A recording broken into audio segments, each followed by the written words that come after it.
لله الذي خلق الأرض بقدرته وخلق الخلائق بإرادته واستوى على العرش كما يليق بجلاله صلى الله عليه وعلى آله وأصحابه وأزواجه وذرياته وسلم تسليما كثيرا كثيرا أما بعد فأعوذ بالله من الشيطان الرجيم بسم الله الرحمن الرحيم لئن شكرتم لأزيدنكم ولئن كفرتم إن عذابي لشديد وقال تعالى والذين جاهدوا فينا لنهدينهم سبلنا وإن الله لمع المحسنين قال النبي صلى الله عليه وسلم من يرد الله به خيرا يفقهه في الدين صدق الله العظيم وصدق رسوله النبي الكريم ونحن على ذلك لمن الشاهدين والشاكرين والحمد لله رب العالمين۔ آج کی اس پربہار بڑی مبارک مجلس کے صدر محترم الحاج جناب حافظ قاری مولوی مفتی محمد شریف خان صاحب مقدس اللہ العالی محتمم مدرسہ دارالعلوم زکریا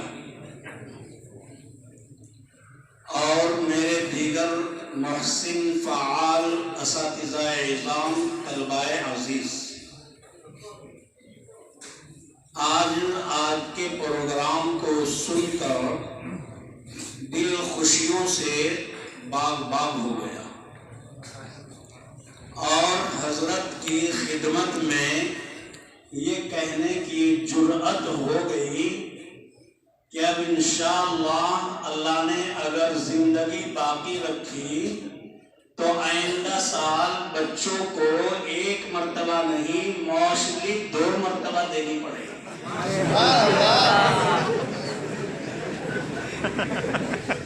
اس لیے کہ ماشاءاللہ حضرت کی امیدیں اور حضرت کے خیالات، حضرت کے تصورات، حضرت کا درد، حضرت کی قرآن جو آپ کے اور ہمارے بارے میں ہے، چھوٹی سی ایک کمرے میں نہیں، ایک کمری سی میں بیٹھ کر جو حضرت سارا نظام چلاتے ہیں، یقیناً وہ قابل داد ہے۔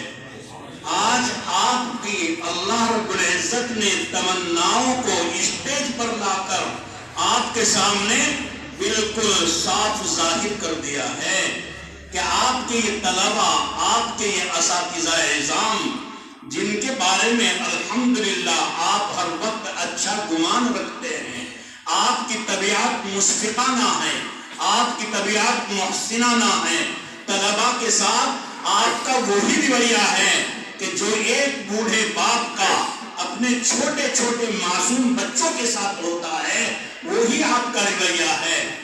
یہ باتیں مجھے آپ کی عدم موجودگی میں بہت کچھ کہنی چاہیے تھی، لیکن دل برداشت نہ کر سکا، زبان پہ کنٹرول کرنے کے 100 ارادوں کے باوجود زبان کنٹرول میں نہیں رہ سکی، دل کہنے پر مجبور ہو گیا، زبان بولنے پر مجبور ہو گئی، آپ کے کانوں کو سنانے کے لیے دل مجبور اور زبان مجبور ہو گئی۔ کیوں؟ اس لیے کہ یہ حق ہے اور حق کو کہنے میں آدمی کو عار محسوس نہیں کرنی چاہیے۔ یہ آپ کے سامنے بھی کہہ رہا ہوں اور پیچھے بھی کہتا رہوں گا، میں اور آپ یہ دامن جس میں کچھ نہیں ہے، اس میں کچھ نہیں ہے، یہ دامن خالی ہے، اس کو پھیلا کر ہم مالک دو جہاں، خالق دو جہاں، رب العلا جس کی شان ہے علی العرش استویٰ، جس کی شان ہے یعلم السر و اخفی، جس کی شان ہے عنده مفاتیح الغیب لا یعلمها الا هو، جس کی شان یہ ہے میرے عزیز طلبہ، آپ اپنی تنہائیوں میں، اپنے جلووں میں، اپنے حضور میں، اپنے سفر میں ہر وقت آپ اپنے دامن کو پھیلا کر اس اللہ سے اس ادارے کی، اس ادارے کے بانی مبانی کی، اس ادارے کے منتظم محتمم کی، اس ادارے کے اساتذہ کی، اس ادارے کے خدام جتنے بھی ہیں جو آپ کے لیے ہر وقت فکر کرتے ہیں، آپ اللہ سے دعا کر سکتے ہیں، کرتے رہیے کہ اللہ اس چمن کو دن دنی رات چوگنی ترقیات عطا فرمائے۔ میرے عزیز بچوں، دو تین باتیں کہنی ہیں۔ میرا مزاج ہے، پہلی شاید دوسری تیسری مرتبہ میں اس ادارے میں آپ کے سامنے آ گیا۔ کچھ طلبہ نے ضد بہت کی کہ نہیں آنا ہی پڑے گا۔ چلو، اولاد کی ضد بھی کبھی باپ کو ماننی پڑتی ہے، کبھی وہ ایسی ضد پہ آ جاتی ہے کہ باپ کو جو چاہے کہہ بھی دیتے ہیں، کوئی بات نہیں۔ یہ ماں باپ کا تعلق ایسا ہی ہوتا ہے، کبھی باپ کو جھکنا پڑتا ہے، کبھی اولاد کو جھکنا پڑتا ہے۔ خیر میرے عزیز بچوں، میرا مزاج جو ہے، بات کھولوں گا تو بہت لمبی ہو جائے گی اور سب کے پیٹ تو قل واللہ پڑ رہے ہیں۔ اگر کھانے سے فارغ ہوتے اور نماز سے فارغ ہوتے تو شاید کہ بہت اچھی اور لمبی بات ہوتی، پھر کبھی انشاءاللہ ہوگی۔ دو تین بات آپ کو بتا رہا ہوں۔ ایک بات تو کہہ رہا ہوں آج کے اس مبحث کے تعلق سے۔ آج کا مبحث بہت حساس ہے، آج کا مبحث بڑا توجہ کا حامل ہے، آج کا مبحث ایسا ہے کہ آپ ہی نہیں، مجھے اور ہر استاذ کو اپنی دونوں جانب جیبوں میں، یہ ایک تعبیر ہے، دونوں جانب کی جیبوں میں دلائل کا انبار رکھنا چاہیے، وہ ذہنوں پہ راسخ ہونا چاہیے، موٹی موٹی چیزیں یاد رکھنی چاہیے تاکہ آپ کسی مقابل کو شکست دے سکیں اور یا حق کو اجاگر کر سکیں۔ وہ شکست کھاوے یا نہ کھاوے، مانے یا نہ مانے، ہم اپنی بات کو، حق کو دلائل کے ساتھ میں، اس کے ساتھ میں پیش کر سکیں، اس کے سامنے پیش کر سکیں۔ دیکھو جو مباحث ہے آج آپ کا، اس میں سب سے بڑی دلیل آپ کو اس سے تذبذب نہ کرنے کے لیے بتا رہا ہوں، ان کو منوانے کے لیے نہیں۔ کبھی ایسا ہوتا ہے کہ اہل سنت والجماعت ائمہ اربعہ میں سے کسی کے مقلدین وہ بھی کبھی تذبذب کا شکار ہو جاتے ہیں، کبھی وہ بھی ہلنے لگتے ہیں، کبھی وہ بھی سوچنے لگتے ہیں کہ یار ایسا، ارے ایسا۔ اپنے لیے بتا رہا ہوں، آپ کے لیے بتا رہا ہوں، سب سے بڑی دلیل 20 رکعت تراویح کے برحق ہونے کی تعامل امت ہے۔ تعامل امت ہے، جب کسی چیز پر امت کا تعامل کثرت کے ساتھ ہو جائے، پھر کوئی دلیل ہو یا نہ ہو، وہ بہت کافی بڑی دلیل ہو جاتی ہے۔ جس کی ایک موٹی سی مثال میں آپ کو بتاؤں کہ کلمہ توحید لا الہ الا اللہ ہے، بتاؤ کہاں کتنی روایات سے ثابت ہے؟ کلمہ توحید لا الہ الا اللہ ہے، کہاں کتنی روایات سے ثابت ہے؟ نہیں، برائے نام۔ پھر کیوں اتنا مستحکم ہے کہ یہی کلمہ توحید ہے؟ اس لیے کہ تعامل امت ہے، امت مانتی آ رہی ہے، امت سمجھتی آ رہی ہے، امت اسی کو لے کر چل رہی ہے، امت کے قول میں یہی ہے، کوئی اس کے خلاف نہیں کرتا ہے۔ حافظ ابن حجر عسقلانی نور اللہ مرقدہ وبرد اللہ مضجعہ نے ایک کتاب لکھی ہے، التلخیص الحبیر فی تخریج الاحادیث الرافع الکبیر۔ اس کے اندر آپ اس مضمون کی بہت بہترین بحث دیکھ سکتے ہیں۔ حضرت نے ابن عباس رضی اللہ تعالیٰ عنہ کی روایت کے بارے میں یہ ثابت کیا ہے کہ روایت صحیح درجے کی ہے اور مرفوع درجے کی روایت ہے۔ اگر ایک اتنا بڑا محدث اس بات کو کہہ رہا ہے اور پھر ہمارے پاس تعامل امت بھی ہے، بس بات ختم ہو گئی۔ ہمارے لیے بہت کچھ ہے کہ ہم 20 ہی رکعت پڑھیں گے اور یہی صحیح ہے۔ یہ تو بات ہو گئی اس مبحث سے متعلق۔ دوسری بات آپ کو مجھے بتانی ہے، دیکھو کچھ بننے کے لیے آدمی کو مشقتیں برداشت کرنی پڑتی ہیں۔ کچھ بننے کے لیے ہیرے جواہرات اندر سمندر میں سے نکالنے کے لیے گوتے لگانے پڑتے ہیں.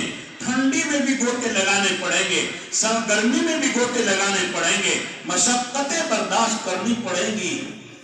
یہ چیز جس کو لینے کے لیے آپ یہاں آئے ہیں, کہاں سے آئے؟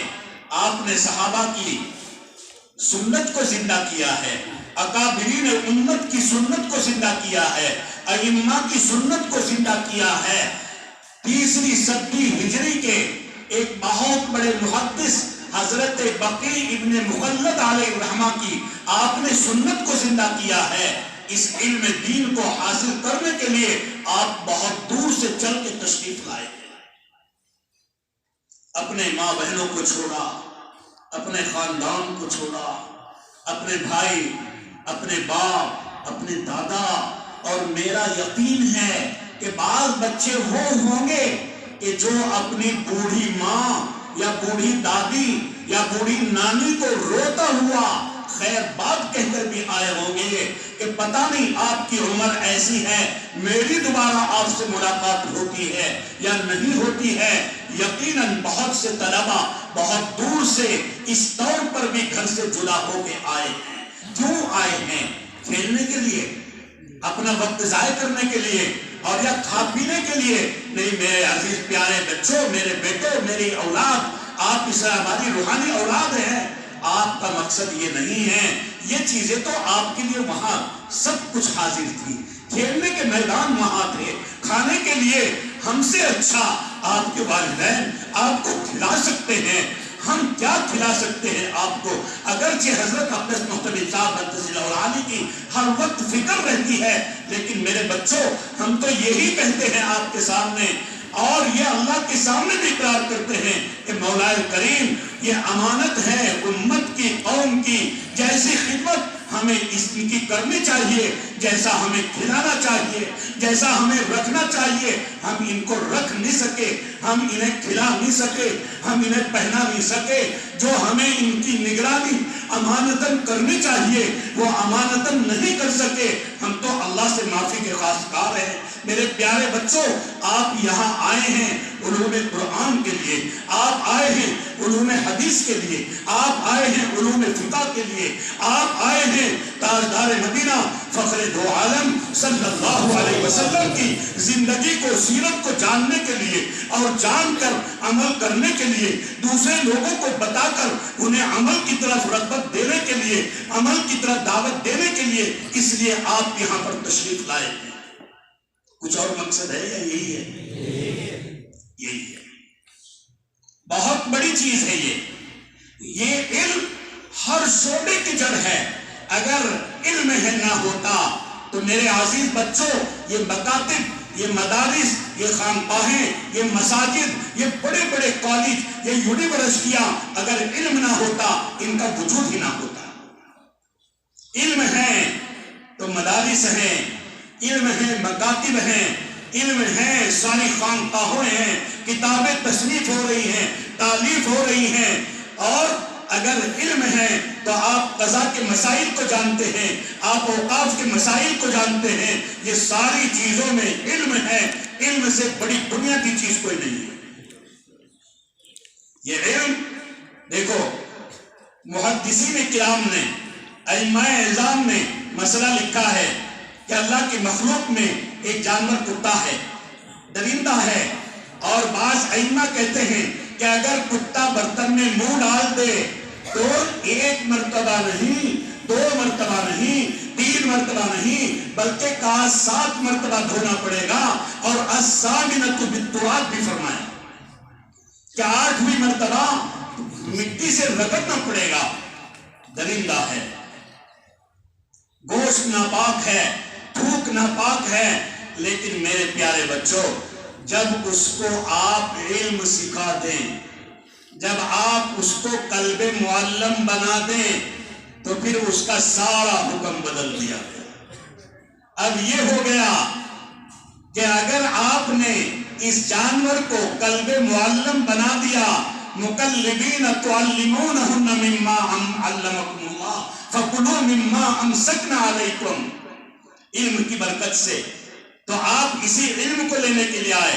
تاجدار مدینہ فخر دو عالم صلی اللہ علیہ وسلم اپنی 40 سالہ زندگی سے پہلے صرف محمد ابن عبداللہ کہلاتے ہیں، اور جس وقت آپ کی عمر 40 سال کی ہو جاتی ہے، آپ کو غار حرا میں آ کر حضرت جبرائیل علیہ السلام نے بتاؤ نماز دی ہے، نماز کا حکم دیا، روزے کا حکم دیا، زکوٰۃ کا حکم دیا، یا دوسرے کوئی احکام دیے؟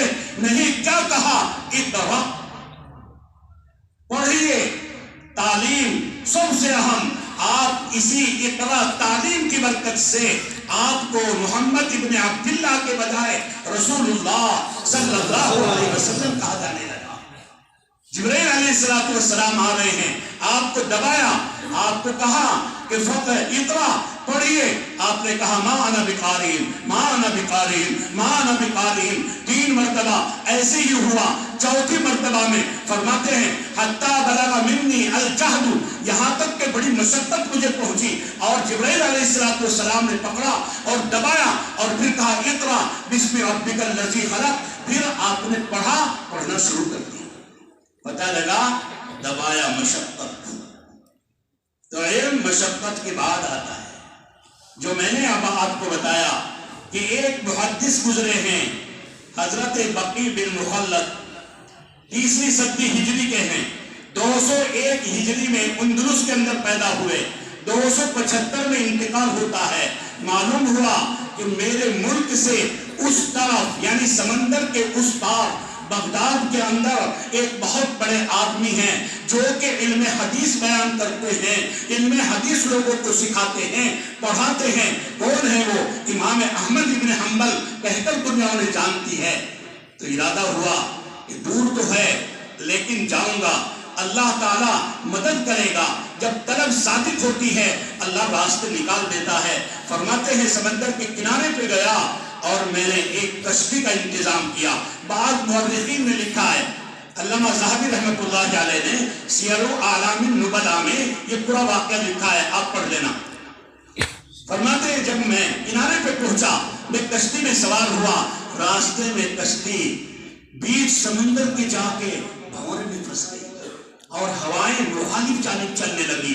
ہمیں جس طرف جانا چاہیے تھا ہوائیں دوسری طرف چلنے لگی، یہاں تک کہ طوفان آ گیا سمندر کے اندر، اور جہاز کو وہیں پر روک دیا گیا کہ جب تک حالت صحیح نہیں ہوتی، ہوا موافق نہیں چلتی، جب تک یہاں ہم رکے رہیں گے کہیں جہاز ڈوب نہ جائے۔ فرماتے ہیں میں اسی جہاز کے اندر بیمار بھی ہو گیا، اللہ نے حالات صحیح کیے، ہم اپنے کنارے پر پہنچ گئے، اور میں اس کنارے پہ نکل کے آگے جانے کا ارادہ کیا۔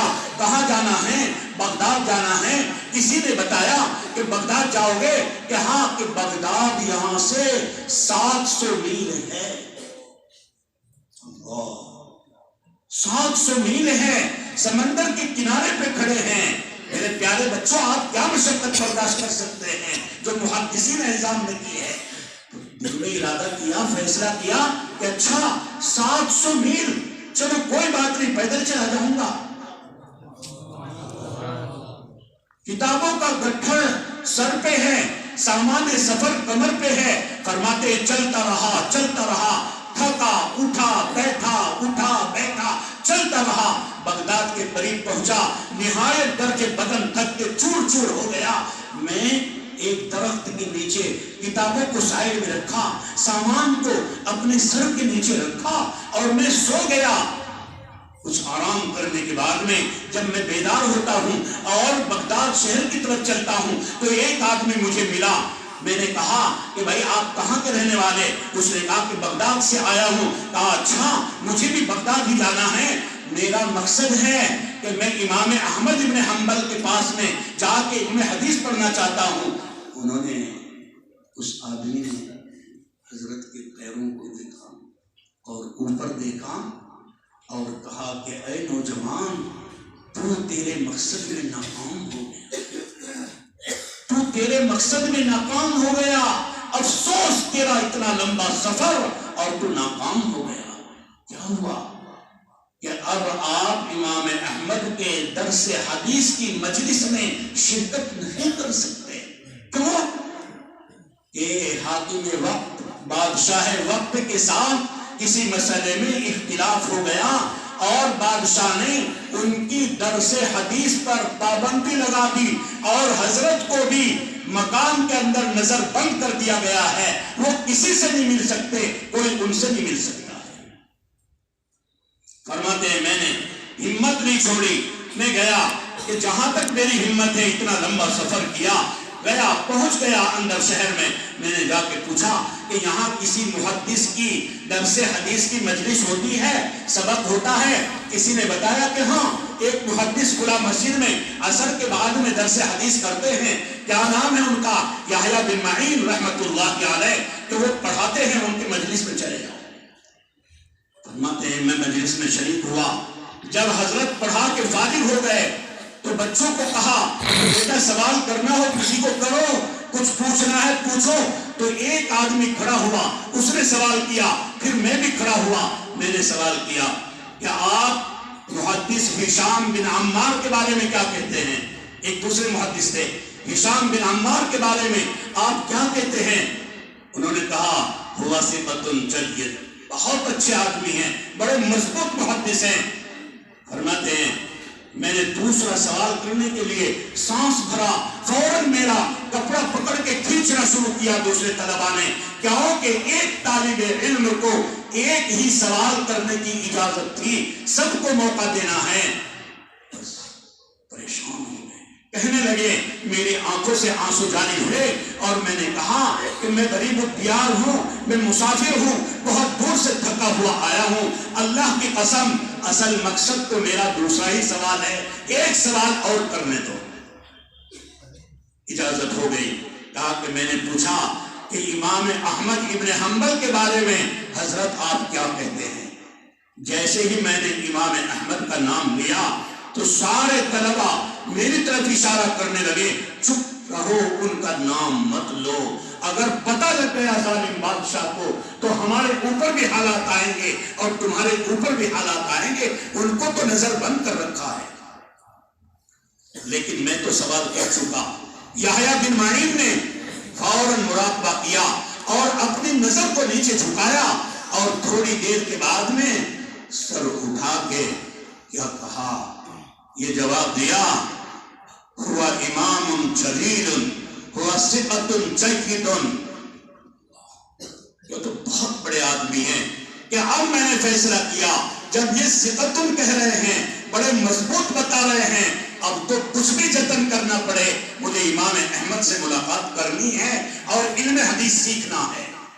اسی علم کو لینے آپ یہاں آئے، آپ کو تو آرام ہی آرام ہے، مجھے آپ کو کہاں مشقتیں ہیں، پنکھے میرے اوپر چل رہے، کھانے کا انتظام، میرا ایک عملہ تیار میرے لیے کھانا کر رہا ہے، میں تو ایک بادشاہ ہوں، بادشاہ کی طرح گھنٹی لگی اور جا کے فوراً کھانا تیار ہے، اگر 2 منٹ کبھی 10 منٹ کبھی تاخیر ہو جاتی ہے تو میں اور آپ ہنگامہ کرنا شروع کر دیتے ہیں کہ کھانا وقت میں کیوں تیار نہیں ہوا۔